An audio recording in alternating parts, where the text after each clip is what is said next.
All right. Keys to the game. Man, how many more times I gotta say this, dog? Dominate in all assets, in all facets of the game. It's fourth and hold on. It's fourth and inches. If Georgia Tech stopped them right here on fourth and inches to the end zone, fourth and inches. I ain't got nothing else to say. 12, you got the show. Come on. Fourth and inches. Let's see what happened. Oh, he got it. Punk mother lover. But anyway, dominate. Seriously, on a serious note, we got to dominate in all aspects. Get to the football, right? And just make a play. We know what the game plan is. It runs through 17. It runs through 17. Again, that's what I'm saying. This is not rocket science. Georgia Tech is looking optically a certain way because they've played a bad Boise team who had a little number in front of them due to what they did last year. Clearly, right? They played a Florida team who had a little number in front of them. And guess what? They didn't execute. Florida didn't execute. USF really didn't beat them. I hate to say this. I'm not trying to take any credit from USF, but F them. Florida literally beat themselves. You got an idiot spitting on somebody. Because USF almost gave the game up when the Florida dude returned it, Vernon Brown, and he pushed him out of bounds, gave him an extra 15. Florida went ahead. But you got a GDI over there at Florida, a gosh darn individual, that decide he want to spit on somebody and give him another 15 yards. But you on to something, Coach. In games like this, those are some of the things that make the game or extend the game. Relax. So we need to talk about the mental aspect of it. That's a great point. Yeah. On South paper, Florida hasn't done anything. Okay, on paper, more talented team, but we have to realize it's not always about talent as well. We have to have the discipline. And you just said it. South Florida is a disciplined team. So let's talk about the mental aspect, the penalties, the things that extend drives. For example, watch the game last night. Shout out to Houston. It's going to be a problem. I saw you on last night. Colorado is going to be in the world of hurt. So I had to let y'all know the Colorado fans is a problem. It's a problem. And like I told you, it just seems different, but it's different. We'll talk about it another time. I was going to call him, but it was late. It's all good. On that drive, when I think Houston was up 13-0, it was a 14, whatever it was, same thing happened. A penalty. You all right? Need CPR? A penalty. This man here.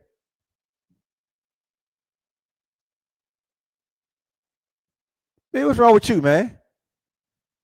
Oh, I got it. Relax. So I think the guy held him. It was 4th and I think 3rd and 8th. That's good. You got to drink some cane juice. 4th and 3rd and 8. And they had them backed up to like their maybe like 12-yard line. Something like that.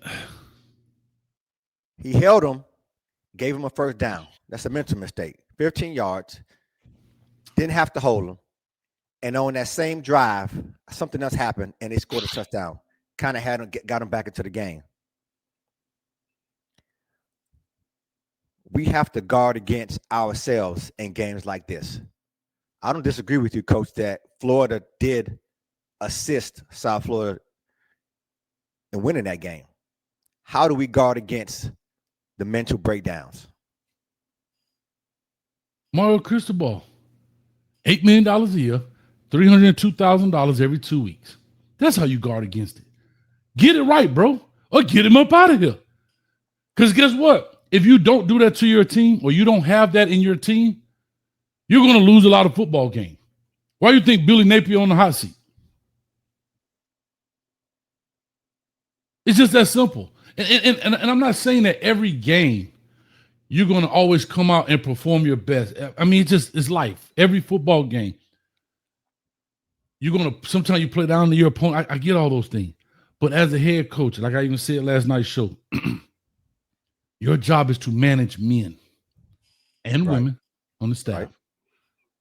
You, as the head coach, have picked everybody that works around you, from all of your coaches to all of the support staff, the recruiting staff, and all 105 of those players are you've made the decision that they belong there in your locker room.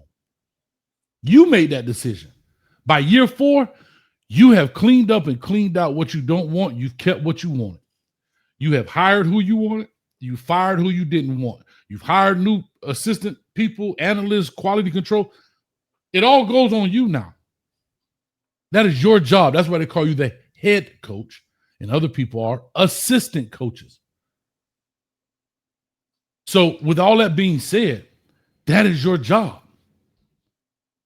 And I think that goes back to the C word, and I'm talking culture. Everybody say you changed the culture, so it shouldn't be a question. Huh? These ain't Manny. Everybody like to blame Manny. It been done. Think about it. Last time Manny was here, people who had kids, they get ready to go to kindergarten. Put that in perspective.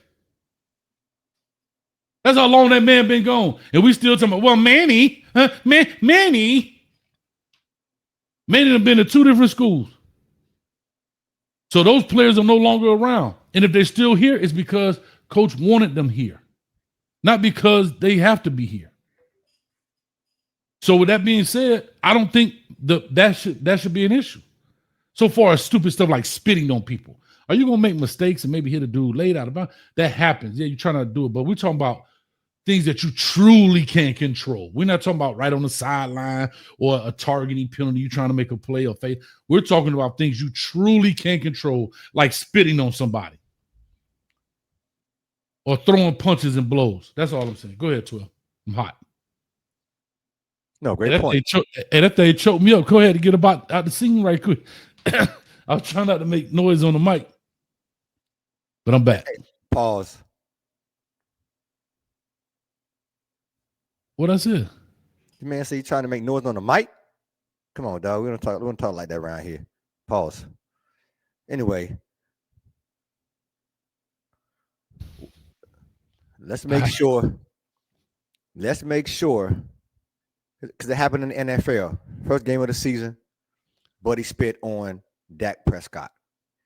And when you have players of that caliber who were instrumental on your team, I mean, even with the last week, but saying he didn't try. He didn't try. Right. It wasn't malicious. He was just making a play. Right. Exactly. But we need him on the field. Yeah. And so we have to approach the game differently. And like I said last week, if it was anyone else, it probably wouldn't have been a problem. But it's the Miami Hurricanes. So they already have, no matter what anyone says, an eye out for us. Mm-hmm. And this game, we're saying the same thing. Everybody's saying it in the chat, but that's why nobody's calling in. 862-799-9956. Everyone knows that this game is supposed to be dominant. We take a step closer to reclaiming who we are. Florida assisted them. We can't do the same. And we're not. Good. We got Michael Irvin on the sideline. That's all I'm saying.